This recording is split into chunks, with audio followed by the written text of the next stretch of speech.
TWR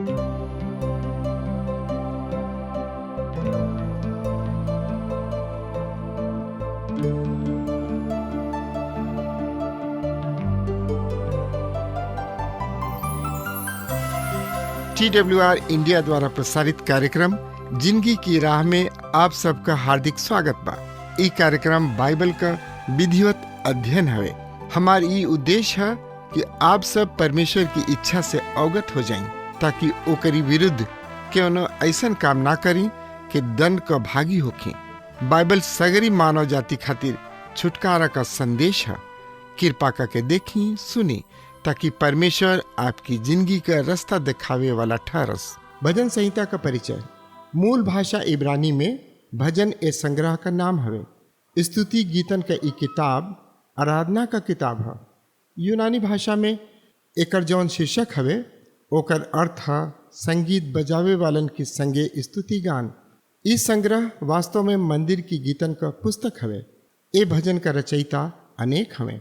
Israel का मधुर भजनकार राजा दाऊद 73 गो भजन लिखलें। प्रेरितन के काम की पुस्तक में ए 4 अध्याय की 25 पद में उनकरी नाम के स्वीकार कल गई बा, और इब्रानियों की पुस्तक का लेखक 4 अध्याय की 7 पद में भजन 95 के दाऊद का भजन कहता ने। हो सकेला कि ऊ अनाथ प्रवृत्ति से संबंधित भजन के भी लिखलें, काहे कि ई उनका अनुभव बल्कि उनका प्रवृत्ति भी रहे। उस सगरी भजन के मंदिर की आराधना खातिर ठीक से व्यवस्थित भी कैले रहले। भजन का औरी रचयिता भी बाड़े। मूसा एगो भजन, भजन 90। सुलेमान 2 गो भजन। कोरह के बेटा 11 भजन। असाब 12 भजन। हेमान एगो भजन, भजन 88। एतान एगो भजन, भजन 89। हिजकिया 10 भजन। बिलगाव का भजन 39। कुछ का रचयिता संभवतः दाऊद रहले। ए तरह सगरी भजन का संख्या 150 हवे। मसीह ए सब भजन में मुख्य विषय हवे। राजा और राज्य भजन का मुख्य गीत हवे। भजन का मुख्य शब्द हवे हालेलुया, मने याह का स्तुति करा।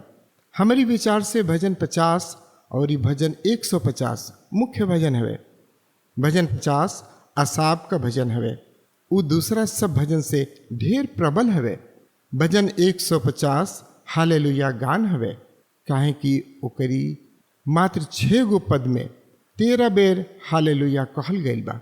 ई भजन संग्रह का आखिरी भजन हवे। यही कारण से ए भजन के सगरी भजन का अंतरा भी कहल जाला। सगरी भजन में अथाह भक्ति और आराधना भावना, उच्च मनोवेग और घोर निराशा व्यक्त बा। ऊ मानवीय आत्मा के हर एक दोष दिखा के व्यक्त करेने। स्पष्ट कहीं तो हम ये अद्भुत पुस्तक के पढ़त घड़ी भाव विभोर हो जानी। ई परमेश्वर की वचन का बीचम बीच का भाग हवे। भजन 119 परमेश्वर की भजन में ठीक बीचा में राखल गईल बा, और ऊ परमेश्वर की वचन का मान बढ़ावेला। ई पुस्तक युगायुग से मानव जाति के धन बनावेला। जब हम घर में चाहे अस्पताल में बीमारी की हालत में होखी, चाहे कोनो समस्या हमारी मन दिमाग पर बहुते दबाव डलले होखे, तब हम अपने आप भजन का सहारा लेवे लगेनी। ऊ हमारी मन के धन्य बना देला। जाहिर बा कि युग युग से ऐसने होत आवता। कलीसिया का एगो बड़ संत एरोज कहले भजन कलीसिया का बाड़ी हवे। संत अगस्तिन कहले ऊ सगरी धर्मशास्त्र का चोटी हवे। मार्टिन लूथर कहले ऊ सब संतन का पुस्तिका हवे। जॉन कॉल्विन कहले ऊ आत्मा की एकह गो भाग का विश्लेषण हवे। हमरा के ई बहुते निक लागल। केहू एक कहल बात है कि मनुष्य के 126 मनोवैज्ञानिक अनुभव होखेला। हमरा के नइखे मालूम कि ऊ क्यों ना एकर पता लगौलें, मगर हम ई जरूर जानतनी कि ऊ सब भजन में पावल गईल बा। इहे एगो ऐसन पुस्तक हवे जौना में आदमी का सगरी अनुभव व्यक्त बा। भजन मनोवैज्ञानिक सरगम बजावेला, एकह गो विचार, एकह गो मनोवेग ए पुस्तक में समाइल बा। यही कारण है कि भजन हमनी के मन के छू जाला और हमनी के भी ओके पढ़े खातिर उ एगो प्रतिक्रिया जगावेला। हुकर भजन के बारे में कहले दूसर सगरी पुस्तक में लाभ की बातन का संदर्भ बा। डॉन ए तरह कहले भजन भविष्यवाणी करेला कि हम या केहू दूसर का करी, कैसन कष्ट उठाई और का कही। हर्ड भजन के हर युग का स्तुति गान पुस्तक कहले। वाट कहले उ कलीसिया का सहस्रवाणी मन हवे। भजन खातिर परमेश्वर के लोगन के मन में जवन स्थान बा उ उनकरी सार्वभौमिकता का गवाही देले, चाहे ओमे यहूदी संदर्भ का मुख्यता होखे। उस सगरी पीढ़ियन की विश्वासी मन की अथाह भावना का प्रतीक है। भजन मसीह की विचार से परिपूर्ण हवे। भजन में सुसमाचार वृत्तांत की तुलना में कहीं अधिक मसीह का चित्र है। सुसमाचार वृत्तांत में लिखल बा कि यीशु पहाड़ पर प्रार्थना करे खातिर गईले, मगर भजन में उनकर प्रार्थना दिहल गईल बा। सुसमाचार वृत्तांत में मसीह के क्रूस पर चढ़ावला का उल्लेख बा, मगर भजन हमनी के बतावेला कि क्रूस पर उनका मनोदशा का रहे। सुसमाचार वृत्तांत में उनकरी स्वर्गारोहण का चर्चा बा, मगर भजन में ओकरी आगे का चर्चा बा जवन की मसीह के स्वर्ग में बैठल दिखावेला। इस सगरी पुस्तक में मसीह मुख्य चरित्र हमें। आपके याद होगी कि मसीह यीशु फिर से जी उठला के बाद अपना चेलन के दर्शन दे के कहले। लूका 24 अध्याय की 44 पद में लिखल बा, फिर उ उनकरा से कहले, ये हमार उ बात है सा जवन हम तोहनी संगे रहत घरी तोहनी से कहले रहनी कि जरूरी बा कि जितनी बात मूसा का व्यवस्था और भविष्यवक्तान का और भजन की पुस्तक में हमारी बारे में लिखल बा सगरी पूरा होखे। मसीह भजन का विषय हमें हमारी विचार में वो हर एक भजन में स्तुति का विषय है। हम हर एक भजन में तो उनके साफ देखा ना पाइना, मगर एकर ई मतलब ना कि उ हर भजन में हाजिर नहीं खे। एकर मतलब ये है कि मनुष्य का समझ सीमित हवे। अगर सगरी भजन में मसीह स्तुति का विषय हमें कुछ भजन के विशेष रूप से मसीह से संबंधित भजन कहल गईल बा, काहे कि ओमे मसीह का जन्म, जीवन, मौत, पुनरुत्थान, महिमा, याजक वृत्ति, राजा और पुनः आगमन व्यक्त बा। मसीह से संबंधित भजन संख्या में 16 गो बा, मगर जैसन हम कहले बानी कि पूरा 150 भजन में मसीह का चर्चा बा। भजन संग्रह स्तुति गान तो है ये है, साथ ही साथ उनकर पुस्तकों है, वो उन्हीं के बारे में बा। भजन के अध्ययन में इस सच्चाई साफ साफ खुल जाई। और ये अधिक सीमित अर्थ में कहीं तब भजन में इस्राएल के मसीह का चर्चा बा और मसीह के इस्राएल का चर्चा बा। दोनों विषय मनुष्य की विद्रोह से संबंधित हवे। जबले ये धरती के आशीष ना मिली, भजन आशा और अपेक्षा में यहूदी आस्था प्रस्तुत करेला। वो मंदिर की आराधना का भजन रहले, मगर एकर मतलब ई ना है कि आज हमारी खातिर आत्मिक अर्थ और ये व्यवहारिकता है। हम शायद परमेश्वर की वचन में दूसरी कोनो किताबन से ढेर भजन का सहारा लेनी, मगर हमनी के भजन की अर्थानुवाद में ढेर शुद्धता जरूरी है। उदाहरण खातिर भजन में परमेश्वर के पिता नैखे कहल गए, एमे पवित्र लोगन के पुत्र नैखे कहल गए। भजन में परमेश्वर पिता हमें, ना कि पिता परमेश्वर। भजन में नया नियम का धन्य आशा नहीं खे। एके पहचाने की गलती के कारण बहुत लोग भजन 2 के अर्थानुवाद में भटक जालें। ए भजन में कलीसिया का उठावल गयल ना ए धरती पर यीशु का फिर से आके यरूशलेम में राज क के अपनी राज की स्थापना का संदर्भ हवे। शराब देहला की भजन से बहुते आलोचना उत्पन्न भइल बा, काहे कि ओमे बदला और दंड खातिर प्रार्थना कइल गइल बा। ई सब भजन युद्ध की समय का हवे और व्यवस्था पालन करे वालन की द्वारा पृथ्वी पर न्याय और शांति की आशा में लिखल गइल बा। हमारे मित्र भाई बहन, अधर्म और विद्रोह का अंत कैले बिना आपके शांति प्राप्त ना हुई। आखिर परमेश्वर इहे करी हैं और अपनी ये नियत समय में करी हैं। ये धरती पर न्याय करी हैं। नया नियम में मसीह की विश्वासी के अपना बैरी से प्रेम करे खातिर आदेश दिहल गइल बा और भजन में बैरियन के विरुद्ध कठोर वचन सुन के आपके अचरज होखी, मगर दंड का उद्देश्य ये धरती पर न्याय स्थापित कैल है। कुछ भजन में मसीह विरोधी का धरती पर प्रभुता का भी उल्लेख बा। हमरे लगे कौनो तर्क का आधार नहीं है जेकरे अनुसार हम मनुष्य के ऐसन परिस्थिति में काम करे या प्रार्थना करे का निर्देश दें। अलग अलग भजन का अलग अलग रूप हवे। पश्चाताप का भजन, इतिहास का गाथा, प्रवृत्ति का वर्णन, तीर्थ यात्रा का भजन, स्तुति का भजन, सेवा का भजन, पवित्रता का भजन, परमेश्वर की वचन का सराहना आदि। हमारे मित्र भाई बहन, ये अध्याय में हमनी का सोना और हीरा देखल जाई। भजन का इस संग्रह व्यक्तिगत रूप में नहीं है। कुछ लोग सोचे लें कि भजन का इस संग्रह ऐसन है जैसे कि सगरी भजन के एगो बाल्टी में डाल के हिला दिहल गइल बा और फिर लाइन से सजा दिहल गइल बा। ई ध्यान देवे लायक एगो रोचक बात है कि एगो भजन सिद्धांत व्यक्त करता और बाकी ओकर व्याख्या करता ने। भजन 1 का 8 पद एकर उदाहरण हवे। भजन का संग्रह खास तरह से सजावल गइल बा।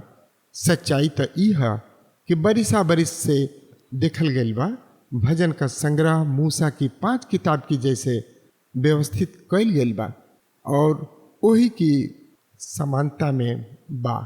आप सब एकरी रूपरेखा में उपस्थित उत्पत्ति, निर्गमन, लय व्यवस्था, गिनती और व्यवस्था विवरण के देखब। भजन संग्रह और पंच ग्रंथ का समानता आसानी से बा जो उनकी प्रकट होता।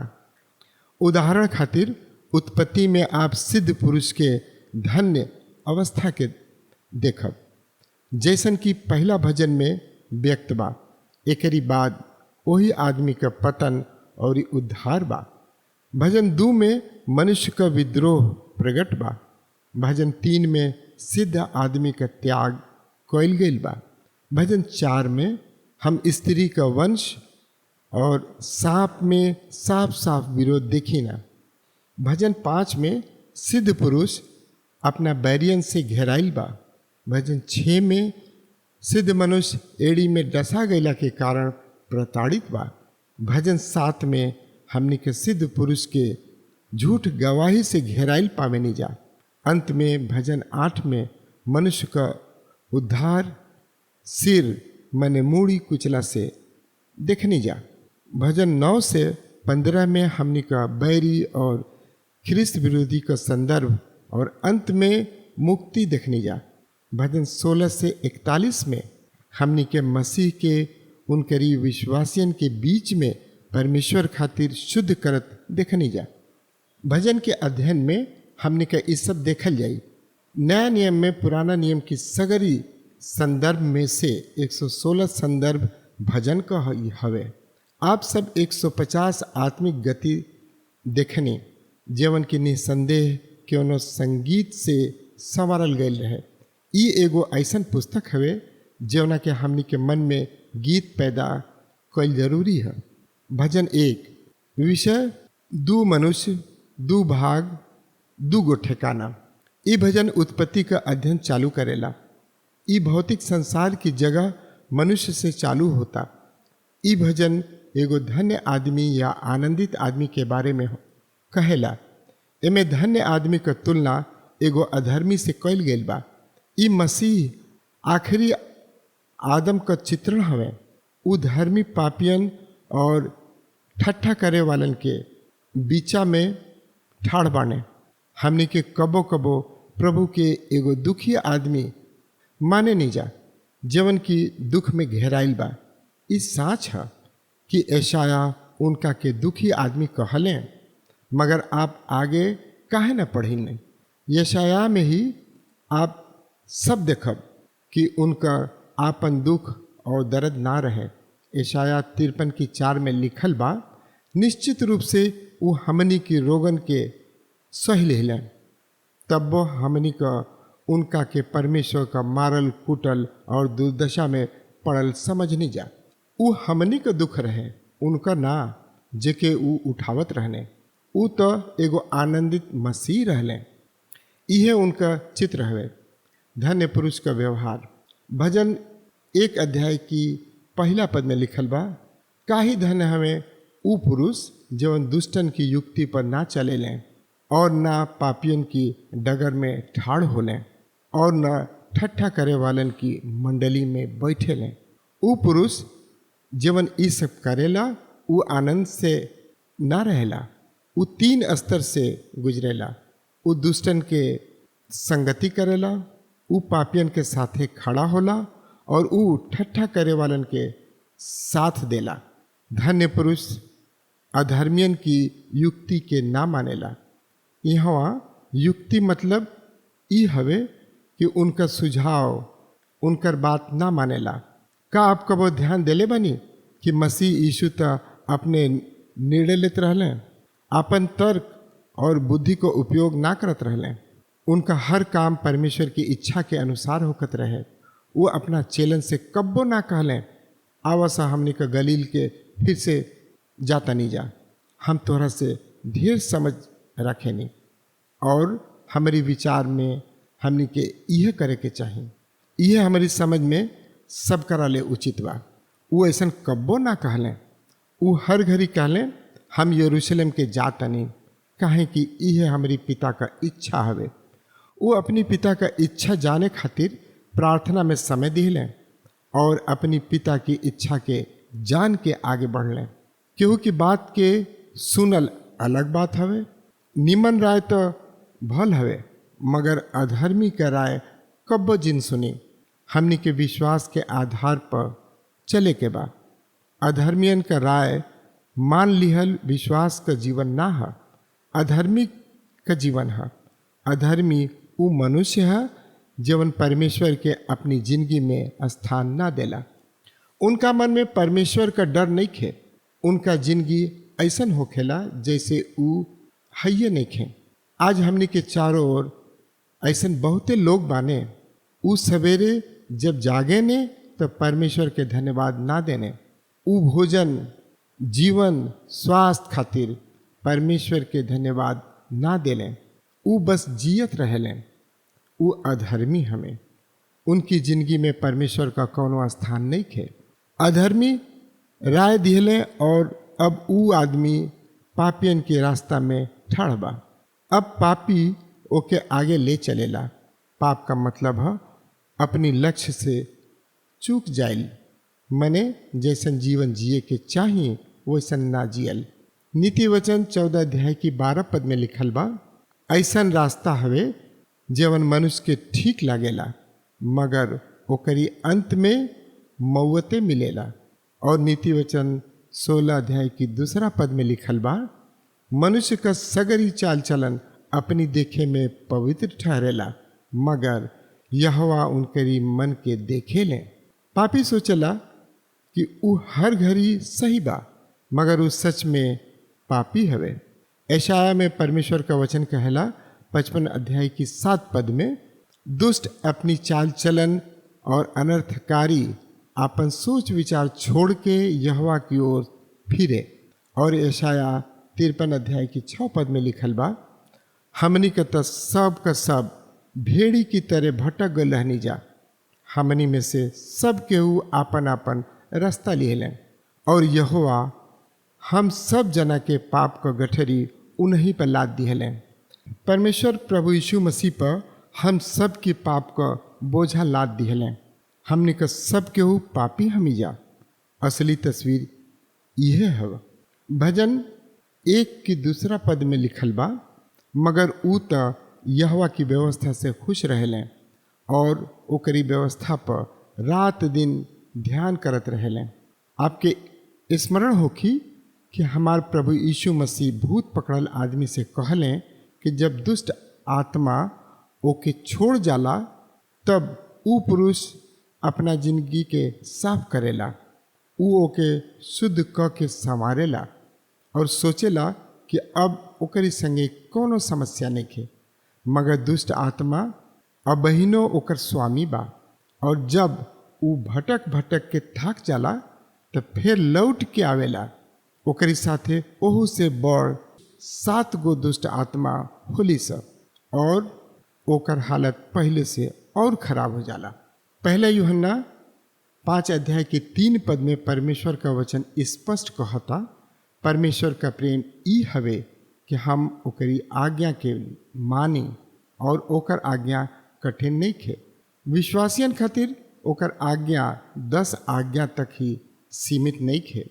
ओकरी आज्ञा का पालन कैल एगो बोझा ना हवे। कुछ लोग सोचे लें कि अनुग्रह से उद्धार पैला के मतलब ई हवे कि आप मनमाना जिंदगी जी लें, अपनी इच्छा पूर्ति के जिंदगी जी। परमेश्वर का वचन ई शिक्षा ना देला।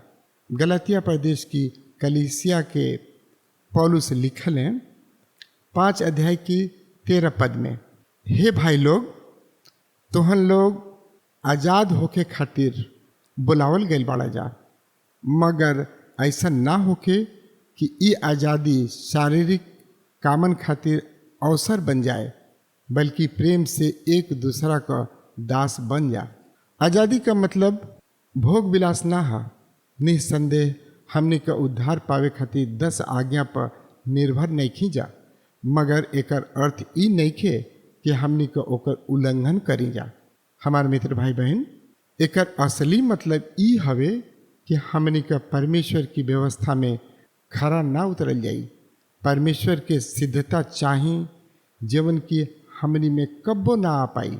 हमनी के विश्वास के जरिए परमेश्वर की लगे आवे के बाद, विश्वास के द्वारा उद्धार पैला के बाद हमनी के एगो ऊंच स्तर का जिंदगी बितावे के बाद, जीवन की व्यवस्था से भी ऊपर बा, हमनी के अपनी जिंदगी में आत्मा के फल ले आवे के बा।